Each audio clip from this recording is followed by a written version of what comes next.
A teacher entered a class and wrote down on a note. A dispute occurred between two parties in Rawalpindi, and both sides struck each other with sticks.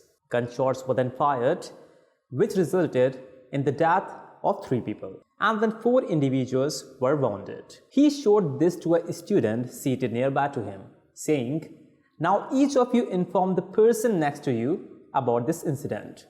By whispering it, when this series concluded with the final student, the teacher asked him to convey what he had been informed in a loud voice. He said that there was a dispute in Rawalpindi in which 8 people were killed and 3 were severely wounded. This is a hypothetical account, but there are many lessons to be learned from it. Perhaps something of this nature has occurred with us too, where we have been informed of some gripping, shocking news which later turns to be out fake, and the actual occurrence is found to be different due to the report being subjected to various changes in the process of its propagation. Reflect on the terrible, damaging consequences that are anticipated from the point of it spreading until it is proven false.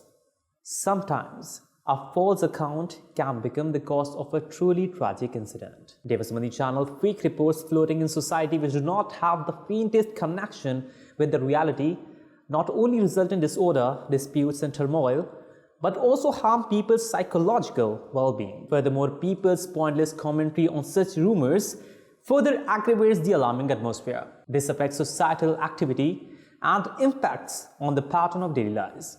Similarly, fictitious reports spread on the pretext of humor are sometimes the cause of severe harm. Examples of this are often heard annually in relation to April Fool's Day. Madani Channel, in order to avoid all these societal and psychological harms, intelligence warrants that we neither blindly accept hearsay that spreads alarm in our communities, nor transmit such reports onwards to others. If there is a need to inform others, one should first consider the sources for such news in terms of its reliability. Dear Islamic brothers, our way of life means Islam teaches us all of these matters. Allah Almighty states, "O believers, if any sinner brings you some news, so you must investigate it in case you unknowingly cause suffering to some people.